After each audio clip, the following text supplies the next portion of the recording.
Oke, bismillah. Assalamualaikum warahmatullahi wabarakatuh.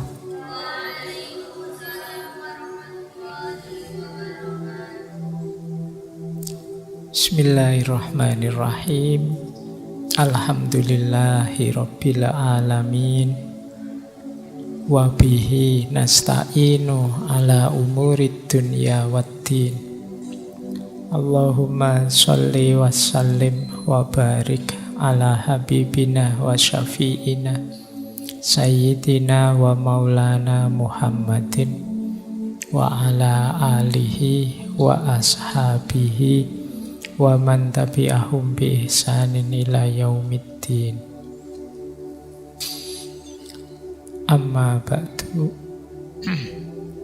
Bismillah. Mari teman-teman kita lanjut lagi ya, belajar lagi, mengistiqomahi, belajar filsafat setiap malam Kamis.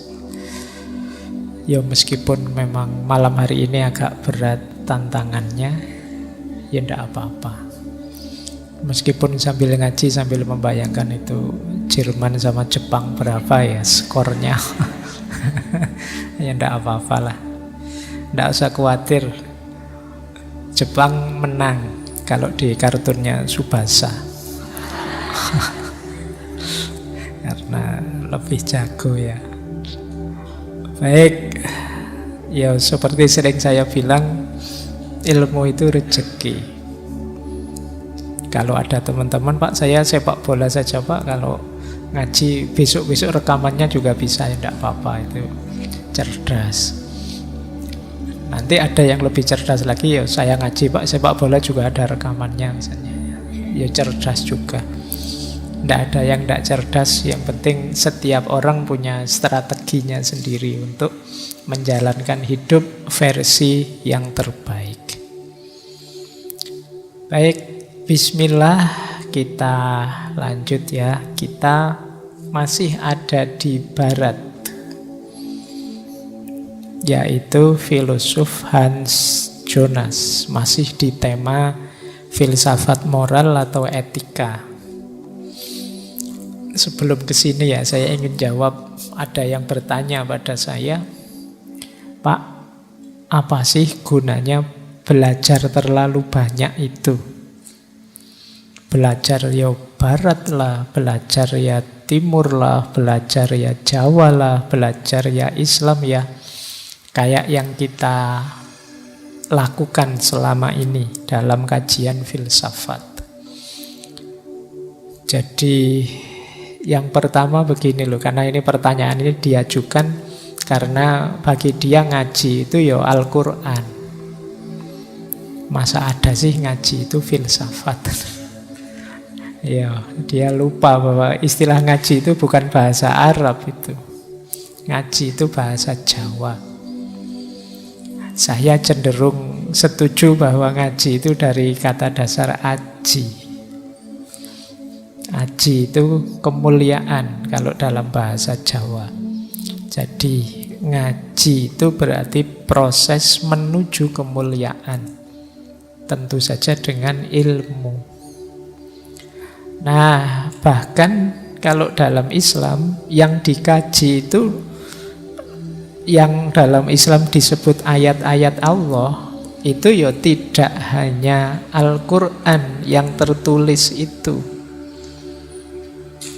Jadi kalau teman-teman jeli membaca Al-Quran, itu ada 4 ayat yang bisa kita baca, tidak hanya Al-Quran. Memang yang pertama ayat-ayat kitabiah. Ayat-ayat kitabiah ini ya Al-Quran. Ini pasti. Tapi ada yang kedua. Yang kedua ini ayat-ayat kauniyah. Kalau ini tentang alam semesta, teman-teman yang belajar sains, tidak usah minder. Itu juga bagian dari ayat-ayat yang perlu kita baca untuk memahami tanda-tanda hadirnya Allah. Ini yang kedua, ini sering disebut. Kadang orang menyebutnya ayat kauniyah, ini ayat-ayat ilmiah, ayat-ayat saintifik, membaca alam secara ilmiah. Ada lagi yang ketiga, yaitu ayat-ayat nafsiyah, membaca diri kita. Kalau bunyinya kan wa fi anfusikum afala tubsirun, dan tentang dirimu apa kamu tidak memahami juga. Jadi dalam diri kita itu banyak misteri-misteri yang merupakan ayat-ayat Allah. Maka belajar tentang manusia itu ya hakikatnya membaca ayat-ayat Allah juga. Ada lagi, satu lagi yang keempat ayat-ayat Allah itu, yaitu ayat-ayat tarikhiyah. Tarikhiyah itu ayat-ayat sejarah, peristiwa-peristiwa yang di situ kita belajar banyak, biar tidak mengulang peristiwa-peristiwa yang negatif, yang buruk. Makanya bahkan dalam Al-Quran pun banyak diceritakan tentang umat-umat terdahulu. Cuma kan kalau sejarah dalam kitabiah itu kan mungkin terbatas informasinya, karena mungkin cerita umat-umat terdahulu sejak dari zaman Rasulullah. Nah, umat-umat yang sekarang ini kan juga punya banyak juga umat-umat terdahulunya. Jadi kita belajar sejarah mungkin sejak zaman pra sejarah sampai era sejarah sampai hari ini. Nah, ini juga ayat-ayat tarikhiyah itu bagian dari ayat-ayatnya Allah. Jadi membaca Al-Quran, mengkaji kitab Al-Quran, mengkaji alam semesta, mengkaji diri kita sendiri, mengkaji sejarah, tarikh, itu semuanya satu paket, bagian dari ngaji. Cuma seperti bahasanya Al-Quran, Al-Quran kan pakai diksi fa'tabiru ya ulil absor. Ambillah iktibar, ambillah pelajaran, wahai ulil absor. Ulil absor itu orang yang basirohnya hidup. Jadi yang bisa mengambil iktibar, yang bisa mengambil pelajaran, itu orang yang basirohnya hidup. Basirohnya hidup itu ya hatinya mampu menangkap kebenaran. Kemudian dia mengambil iktibar. Mengambil iktibar itu dijadikan pelajaran untuk meningkatkan kualitas hidup. Jadi mengambil iktibar itu tidak sekedar menghafalkan, mengerti, tapi dia dijadikan titik pijak memperbaiki kualitas hidup kita. Nah, ini loh luasnya yang namanya ngaji itu.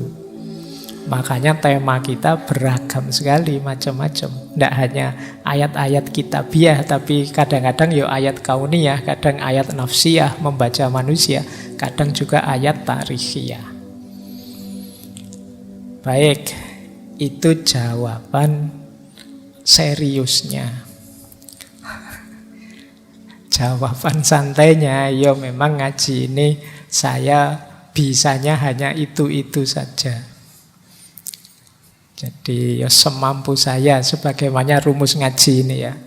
Pokoknya temanya apa sekalian ikut saja ya. Mungkin ada yang pesen tema lama tidak dipenuhi, ya kemungkinan memang saya belum menguasai, kan begitu saja. Kapan-kapan kalau sudah belajar kita pakai jadi materi belajar bareng-bareng. Baik, ya bulan ini kebetulan di barat. Ya hikmahnya Allah itu kan di mana-mana. Termasuk di barat. Jangan dikira orang barat itu peradabannya peradaban jahiliyah saja, materialis saja, peradaban sekuler saja, peradaban anti agama, peradaban anti moral dan lain sebagainya. Tema-tema yang kita angkat bulan ini kan menunjukkan betapa mereka itu juga sangat concern dengan moralitas, dengan tata hidup yang baik, meskipun jalan yang ditempuh mungkin berbeda.